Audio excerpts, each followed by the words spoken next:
What's going on, everybody? This is Andre here with the Kevin Breeze channel, and in this video we're going to be doing a comparison between the Samsung Galaxy A52 and the Samsung Galaxy A21s. Before we go any further, I do want to point out that this is the international variant of the Samsung Galaxy A52. That being said, let's get started. So the Samsung Galaxy A52 has a 6.5-inch 90Hz Super AMOLED display with a resolution of 1080p, a PPI of 407, an aspect ratio of 20:9, and a screen-to-body ratio of 84.6%.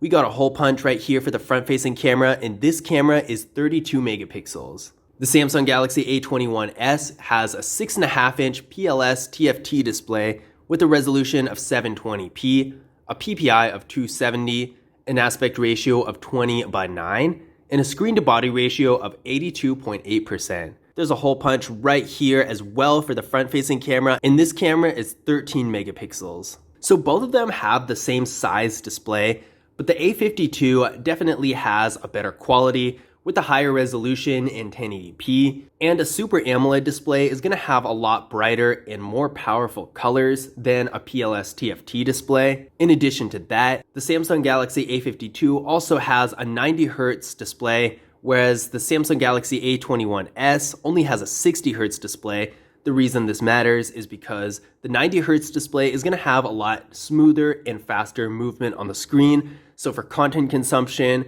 and even just general scrolling, you're going to see a lot smoother, more fluid motion on the Samsung Galaxy A52 than you will on the A21s. So the Samsung Galaxy A52 has 128 gigabytes of internal storage with microSD card expansion, and the A21s has 64 gigabytes of internal storage with microSD card expansion. So the A52 definitely has an edge here with double the storage of the A21s. Now 64 isn't really that bad. I pretty much consider that the minimum that I would be comfortable with. And taking a look at the storage section on the phones themselves, right now on the A52, 30.84 gigabytes are being used, taking up 24% of the space. And on the A21s, 21.5 gigabytes are being taken up, taking up 34% of the space. So there's definitely a huge difference here. If you're just using the phone for basic activities and don't have a whole lot of anything to go on it, then the A21s is going to be plenty of space for you. But if you have a lot of larger apps or maybe some games or something on the phone, or you have lots of photos and videos,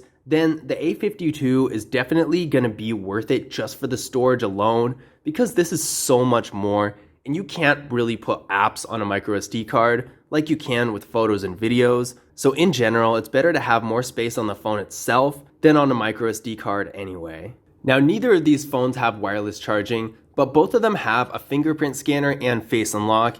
It's nice to have both options because then if one's not working out for you, say you're wearing a glove or something, then the other will probably work better. Now, the Samsung Galaxy A52 has a fingerprint scanner right here on the display, and the A21s has the fingerprint scanner right here on the back, more like one of the old-fashioned fingerprint scanners. I personally like the in-display fingerprint scanners the best just because it looks so much better. It really gives the phone a modern feel to it that I think really suits the look well. But we're going to test this fingerprint scanner out and see how it works.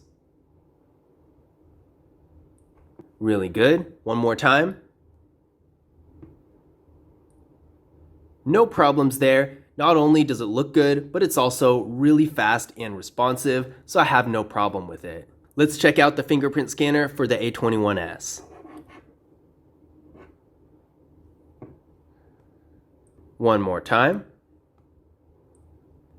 And that one is really fast and responsive as well. The only real difference is the fingerprint scanner on the A52, in my opinion, looks a lot better just because the in-display fingerprint scanner just looks so much more modern. But as far as functionality goes, they're basically identical. Both of them do their job really well. Now, taking a look at the rear camera setups, with the Samsung Galaxy A52, we got a 64 megapixel rear camera, a 12 megapixel ultra-wide camera, a 5 megapixel depth sensing camera, and a 5 megapixel macro camera. With the A21s, we got a 48 megapixel rear camera, an 8 megapixel ultra-wide camera, a 2 megapixel depth sensing camera, and a 2 megapixel macro camera.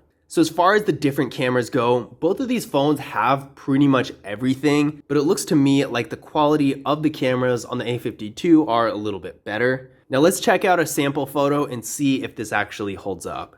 So these two pictures were taken by the rear camera of each phone, and they were taken in the exact same spot and the same lighting. I definitely would say the Samsung Galaxy A52 does take a better picture.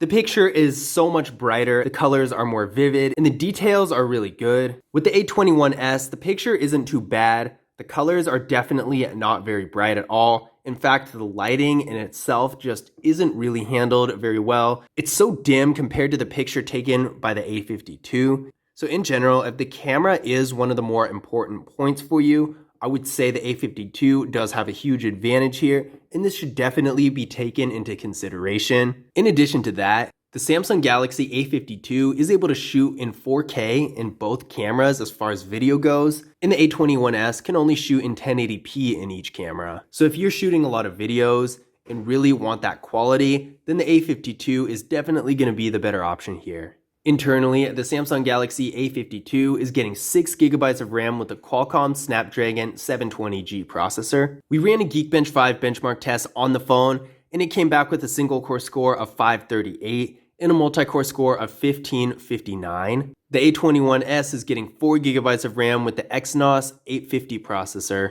We ran a Geekbench 5 benchmark test on this phone as well, and it came back with a single core score of 183 and a multi-core score of 1092. So the A52 definitely has a significant advantage here. If I were gonna do something like high performance gaming or photo and video editing, I most likely wouldn't choose the A21s for that kind of thing. The A21s is gonna be good for browsing the web, going on social media, doing basic mobile activities, taking pictures, editing those pictures, and maybe consuming some content too. But if you're trying to do more high performance activities, then the A52 is gonna be a lot better. To give you a better idea of what this difference in power looks like, I'm going to do a little demonstration. So first, we're going to open Google Chrome. So as you can see there, the A52 did open Google Chrome faster. We're going to try a web page now. So the A52 did pull up that web page quite a bit faster. We're going to do one more.